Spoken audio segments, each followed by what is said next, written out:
Assalamualaikum warahmatullahi wabarakatuh. Saya Firda Juan.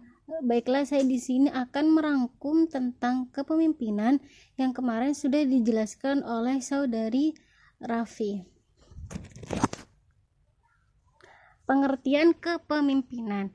Menurut Dubrin, kepemimpinan merupakan kemampuan untuk menanamkan keyakinan dan memperoleh dukungan dari anggota organisasi untuk mencapai tujuan organisasi.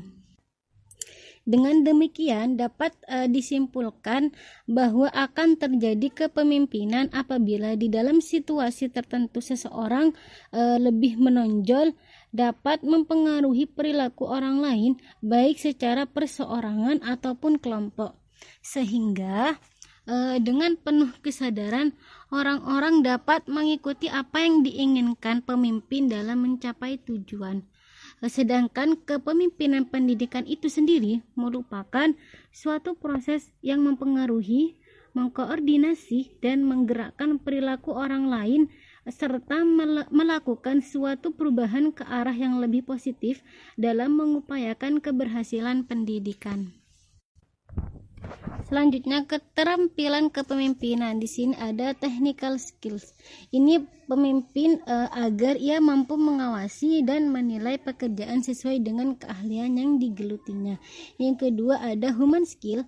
Ini kemampuan dalam membangun relasi dan dapat bekerja sama dengan orang lain adalah kualifikasi yang dipersyaratkan seorang pemimpin baik dalam situasi formal maupun informal. Kemudian yang ketiga ada conceptual skill. Di sini pemimpin yang disegani merupakan pemimpin yang mampu memberi solusi yang tepat yang timbul dari pemikirannya yang cerdas tentang suatu persoalan. Selanjutnya, sifat kepemimpinan.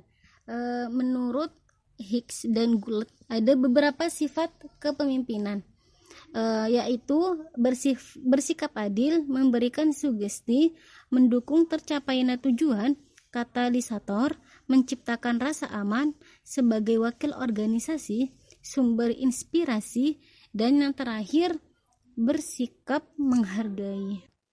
Dan pemimpin yang memiliki ciri kepemimpinan adalah seseorang yang memiliki kualitas diri yang baik yang tercermin dari sifat-sifat atau wataknya.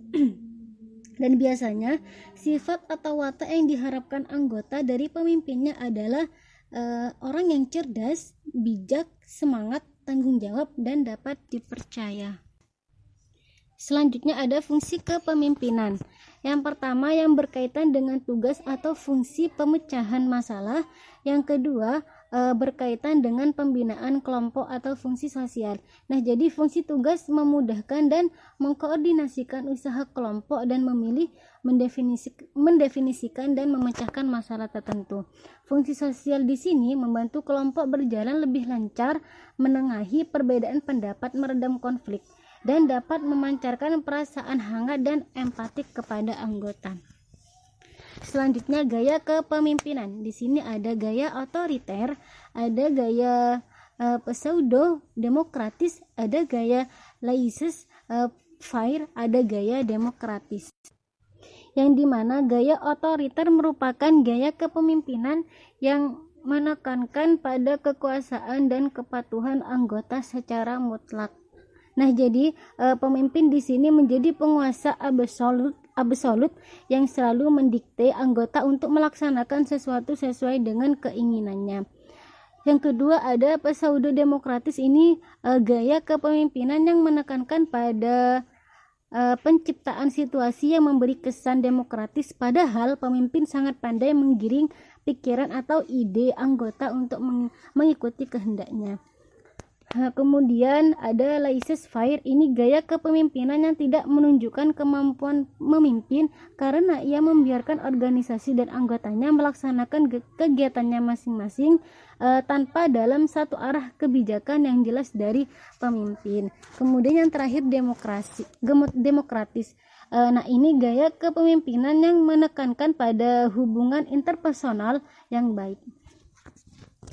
Selanjutnya, pemimpin yang berprinsip.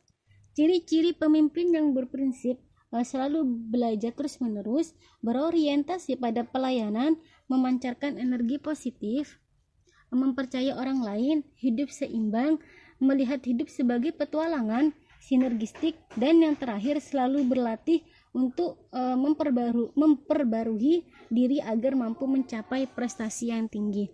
Nah, mungkin cukup sekian. Assalamualaikum warahmatullahi wabarakatuh.